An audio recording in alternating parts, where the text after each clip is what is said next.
Hi, everybody. Good day. My name is Raf. I am co-founder of MAD Courses, and I'm a sustainability consultant for British School of Manila.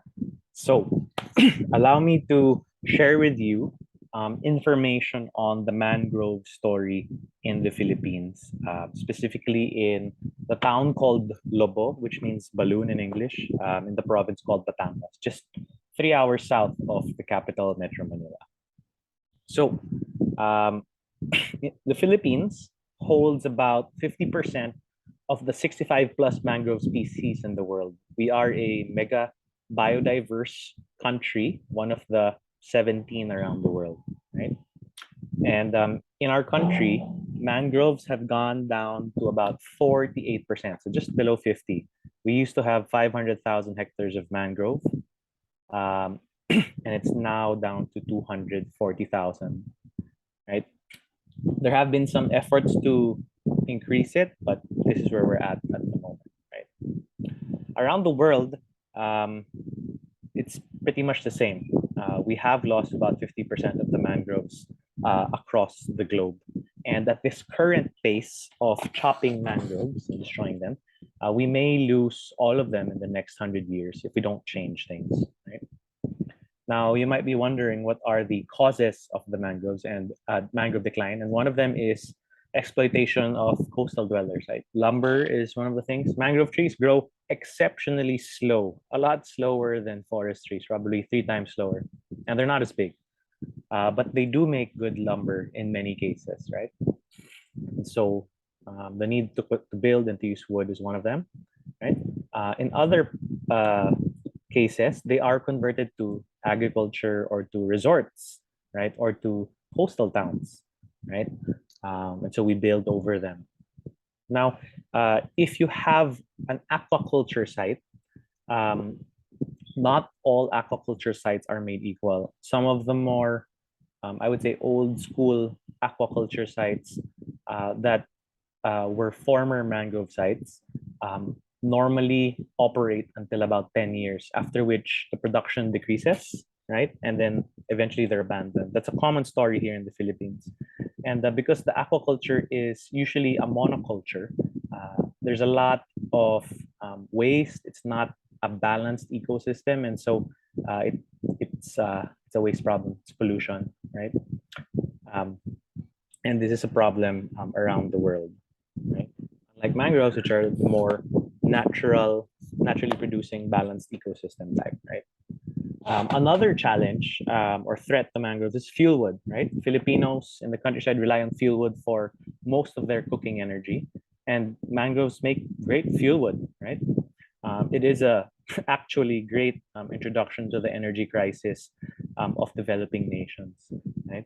And this is the current energy crisis, to be honest. We might not feel it because we have electricity. We probably use a gas or electric stove, but for those on the coast, um, those fishermen, they're using fuel wood, right, or charcoal. And realistically, in the Philippines, 43% of our rural population depend on fuel wood, right? Not really using anything else, right? And they cook many times on stoves like these, which are also very inefficient in terms of focusing and containing the heat. So I'm giving you guys perspective so that you have a better idea of where this could branch out to in the future, because the mangrove community really is a great jump off point into so many of the sustainable development goal stories that we can tell, right? Now, mangroves are also a great store of carbon, right? And the more biomass, meaning the more leaves, the more wood, the more fruit we have, then there's more carbon stored, especially when the leaves fall into the water and then just kind of mulch under the water, right? A 40-year-old mangrove plantation can absorb about 370 tons per hectare, right? It ranges depending on the age, right? And I put a footnote below. The world actually needs to reduce 2 billion tons of carbon to hit our Paris Treaty targets, right? That's how much carbon we have to absorb. So just doing some straight line math, if the Philippines has restored 100% of its mangroves to what it was before, and they're able to grow properly, then that's 101 million tons of carbon a year. And that's just the Philippines, right? So what we're starting to see is how this story could potentially trigger change or make people think about solutions in coastal towns all over the world, right? And that can easily affect the carbon targets that we have, right? So fishermen in the Philippines who usually live by these mangroves and are also and by coral reefs are among the poorest in our country. They are actually the poorest section of our society. Usually 39% of them are considered living below the poverty line. They're poorer than farmers, to be honest, because their landscape is more, how do I put it, more unpredictable, right? Because of the storms, the changing temperatures, that's where all the waste goes to, right?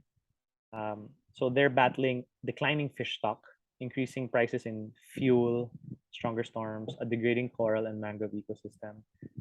Estimated earnings are at about 170 pesos or 3.5 US dollars a day.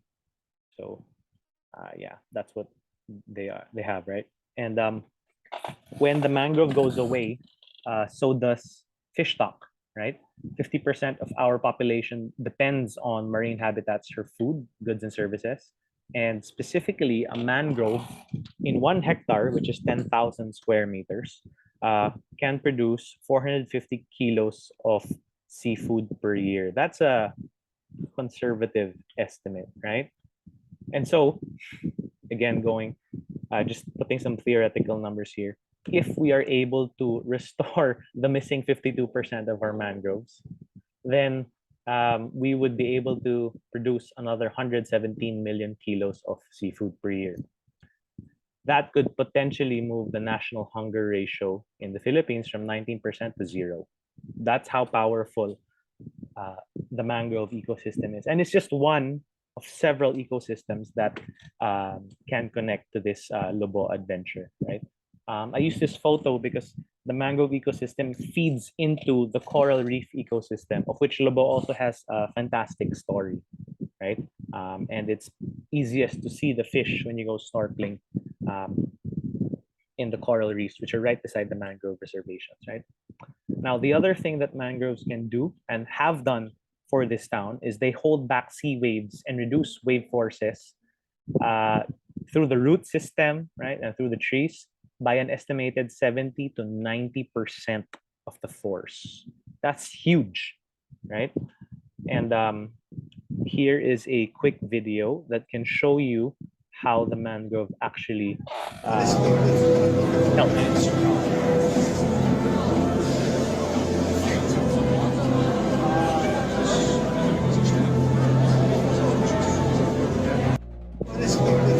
So you see the waves don't hit the coastline because of the mangroves, right? So what if we had that during storms? Now here's another video that kind of shows it's a simulation of what happens when there's a tsunami. So I'd like you guys to watch.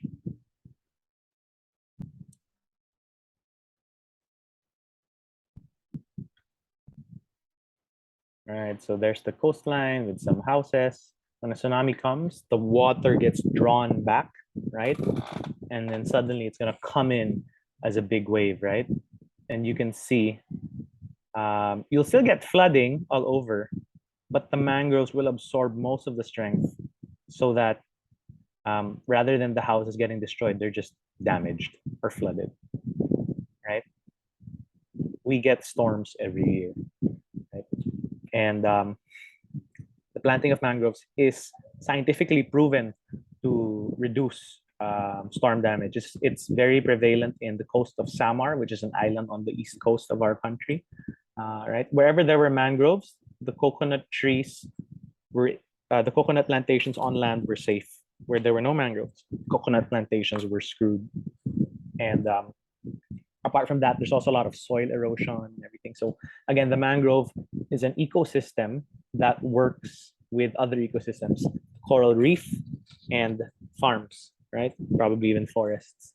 So they're as effective as, if not more effective than a concrete wall which governments like to spend on, right?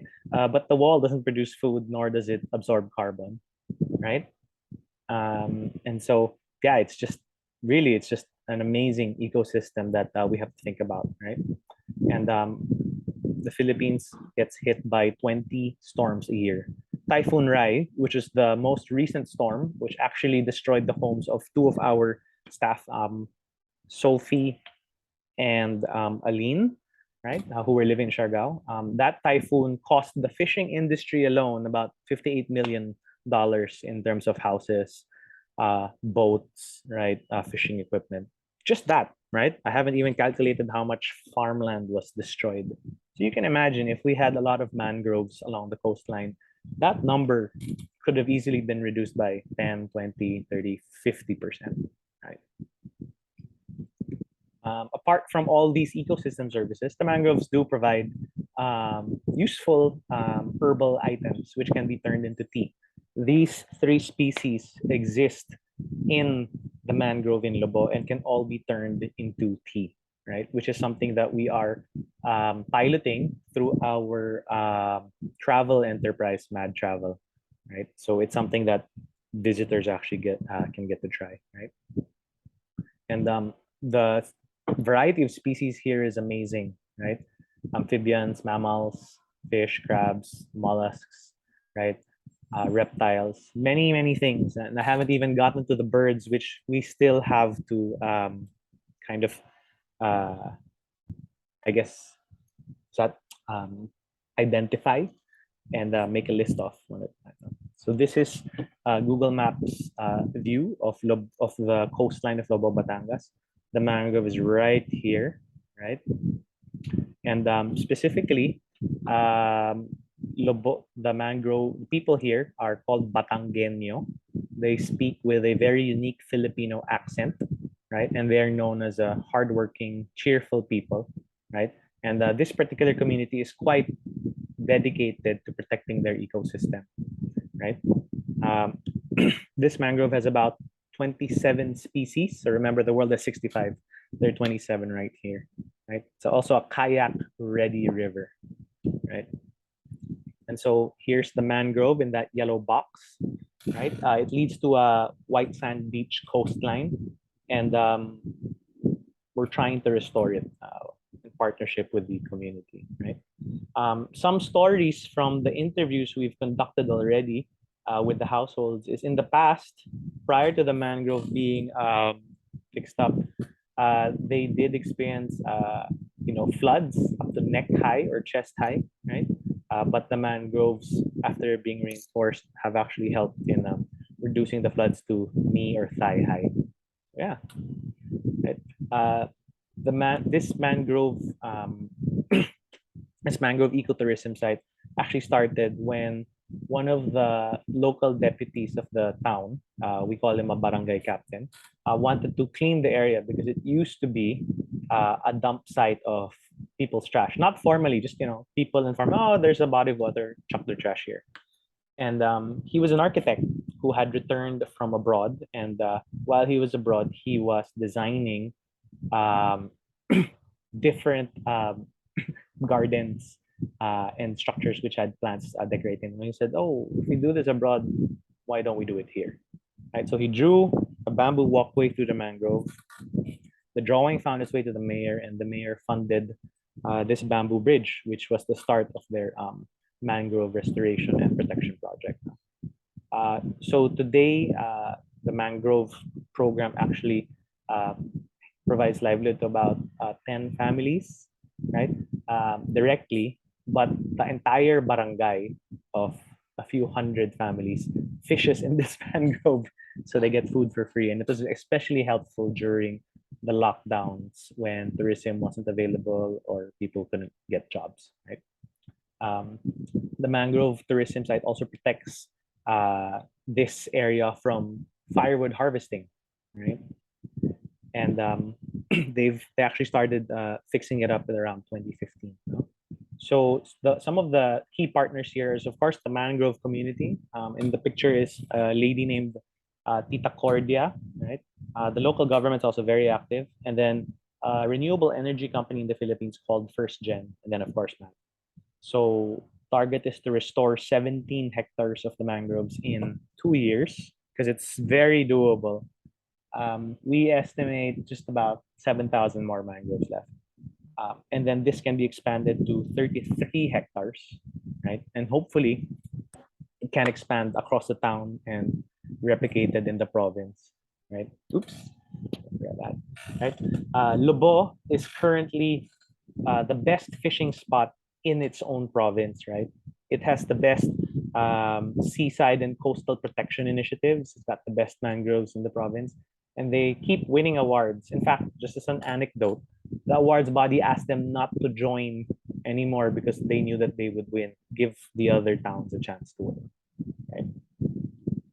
And there are many things to learn here. They're already starting to map out the mangroves, different scientists coming in to help, right? So we could get a more scientific perspective on things. Right? And there are many interesting things to eat in the mangrove. This is a nipa fruit or a water coconut, and you can eat what's inside those brown clumps, or you can even, if you harvest this fruit early, then you can actually turn it into vegetable curry, right? As I mentioned, kayaking is possible. These are one of our interns.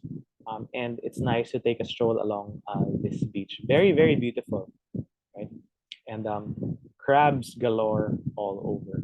And then in true Filipino fashion, many people get to relax beachfront, which is right in front of the mangrove, in these bamboo huts, right? The community also makes delicious food, right? And we're trying to integrate their current menu with items grown in the mangrove so that people can see a direct connection between the body of water and what's on their plate, right?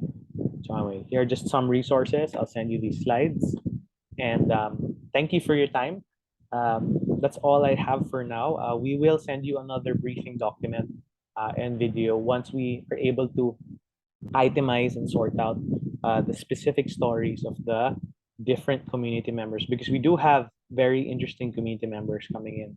One of them is a ranger, which we call Bantay Dagat, to guard the sea.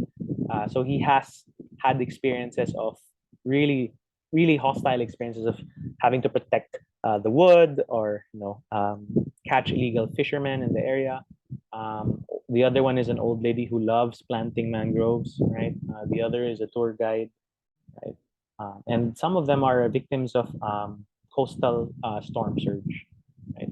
So we can explore this community very well. And again, thank you for working with us.